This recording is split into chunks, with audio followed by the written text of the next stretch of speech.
قرآن الحکیم کے مطالعے سے ایک بڑی عجیب بات سمجھ میں آتی ہے، اور وہ یہ کہ قرآن ایک نہیں، دو ہیں۔ ہمارا تو تعارف ہمیشہ ایک ہی قرآن سے کروایا گیا، اور وہ بھی ادھورا۔ آئیے میں آپ کی ملاقات دوسرے قرآن سے کرواتا ہوں۔ اگر آپ کو لگ رہا ہے کہ میں صحرا میں دفن کسی کتاب کو کہوں گا یہ بہت قدیم اور مقدس ہے تو یہ قرآن ہے، تو آپ غلط ہیں۔ اگر آپ سمجھ رہے ہیں کہ کھنڈرات سے ملنے والی کوئی ایسی کتاب جو مستقبل کا پتہ دیتی ہے، میں کہوں گا یہ بھی ایک قرآن ہے، تو آپ غلط ہیں۔ بلکہ قرآن الحکیم خود دوسرے قرآن کا پتہ دیتا ہے، اور جس طرح سے یہ ہمارے ہاتھوں میں موجود قرآن محفوظ اور عیاں ہے، ایسے ہی دوسرا قرآن بھی کلی طور پر محفوظ اور عیاں ہے۔ قرآن الحکیم اس صحیفہ فطرت اور صحیفہ کائنات کو بالکل ایک قرآن ہی کی طرح بیان کرتا ہے۔ آئیے کچھ دلائل سے بات کرتے ہیں۔ آپ سب یہ تو جانتے ہی ہیں کہ تل کا آیات الکتاب المبین، قرآن میں لکھے ہوئے مندرجات کو اللہ تعالیٰ آیات کہتے ہیں، اور دوسری طرف اس کائنات میں موجود مختلف مظاہر کو بھی اللہ تعالیٰ آیت کہہ کر پکارتے ہیں۔ اللہ تعالیٰ اس زمین اور آسمان کی پیدائش کو کہتے ہیں یہ میری آیت ہے۔ اللہ تعالیٰ دن کا رات میں بدلنا اور رات کا دن میں بدلنا، یہ جو آپ روز مظہر دیکھتے ہیں، اللہ کہتا ہے یہ میری ایک آیت ہے۔ یہ سمندروں میں آپ سامان بردار بحری جہاز اور کشتیوں کے جو کارواں رواں دیکھتے ہیں، اللہ تعالیٰ فرماتے ہیں یہ میری ایک آیت ہے۔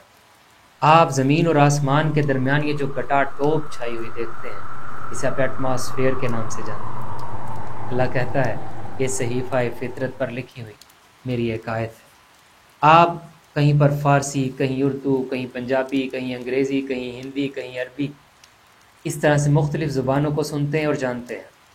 اللہ کہتا ہے یہ صحیفہ کائنات پر میری ایک آیت ہے۔ کہیں آپ انسانوں کو گورا، کہیں کالا، کہیں براؤن، کہیں بلینڈ اور مختلف رنگوں و انواع میں دیکھتے ہیں۔ اللہ تعالیٰ فرماتا ہے ان مختلف رنگوں کا اچھا پایا جانا میری ایک آیت ہے۔ آپ کا ایک سیل سے، ایک پانی کی بوند سے بننا آغاز ہونا، اور پھر اس سے ایک نطفے سے، ایک گوشت سے ہڈی، اس سے ایک شکل و صورت والا مکمل انسان بن کر تیار ہو جانا، آپ جانتے ہیں۔ اللہ کہتا ہے یہ میری ایک آیت ہے۔ آپ طرح طرح کے مویشی دیکھتے ہیں، کوئی بکری، کوئی گائے، کوئی بھیڑ، کوئی بھینس، اور نہ جانے کیا کیا۔ اللہ کہتا ہے یہ میری آیات ہے۔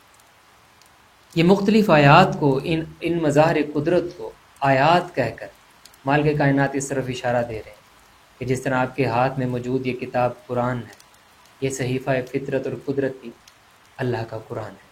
ایک دوسری دلیل دیکھیے، آپ جیسے قرآن الحکیم کا اگر مطالعہ دیکھیں، آپ ایک بات سے ضرور مرعوب ہو جائیں گے کہ ظاہری طور پر اس کی آیات بے ربط سی محسوس ہوتی ہیں۔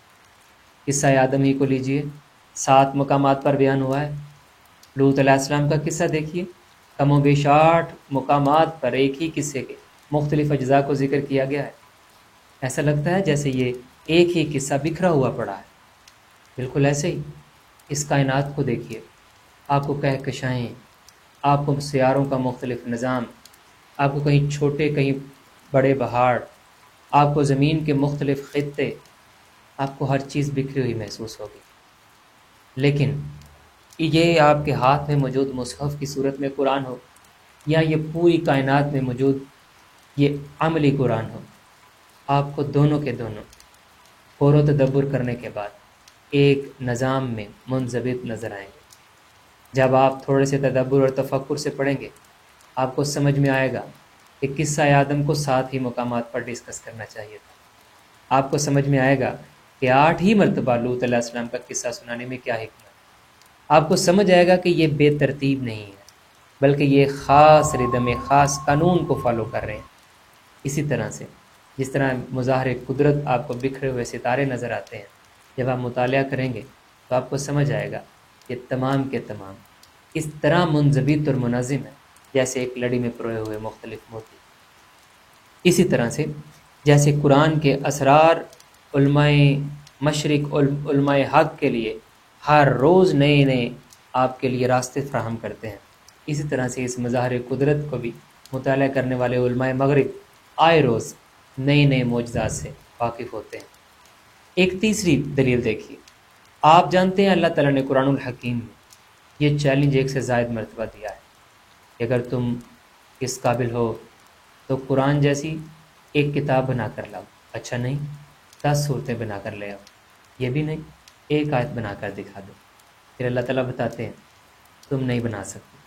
بالکل ایسے ہی اللہ تعالیٰ اس مظاہر قدرت کو بیان کرتے ہوئے کہتے ہیں کوئی کتنا بڑا سائنٹسٹ ہو، کوئی کتنا بڑا معبود خود کو سمجھتا ہو، اللہ فرماتے ہیں کوئی مکھی تک پیدا نہیں کر سکتا، ایک آیت تک پیدا نہیں کر سکتا.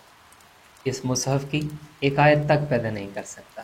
اس کائنات کی ایک آیت، مکھی بھی اللہ کی ایک آیت ہے، ایک مکھی تک پیدا نہیں کر سکتا. تو گویا سمجھ آتا ہے کہ دونوں ہی مال کے کائنات کے بنائے ہوئے قرآن ہیں. یوں کہا جا سکتا ہے کہ یہ جو آپ کے ہاتھوں میں مصحف ہے یہ مال کے کائنات کا کول ہے، اور یہ پوری کائنات مال کے کائنات کا عمل ہے. یہ لکھا ہوا قرآن ہے اور وہ چلتا پھرتا متحرک قرآن ہے. یہاں پر مال کے کائنات کے قوانین آپ کو لکھے ہوئے ملیں گے تو وہاں پر اللہ تعالیٰ کے قوانین عملی طور پر کار فرما نظر آئیں گے. ان دونوں قرآنوں کو ملا کر کس طرح سے مال کے کائنات کی کھوج کرنے، کس طرح سے مال کے کائنات کی رضا چاہنی، اللہ تعالیٰ نے دونوں قرآن ہمارے لیے کیوں محفوظ رکھے، اور دونوں آپس میں کس طرح منضبط ہیں، دونوں گویا لازم و ملزوم ہیں. اس حقیقت کو جاننے کے لیے اس سیریز میں ہمارے ساتھ بنے رہیے. 2 قرآن.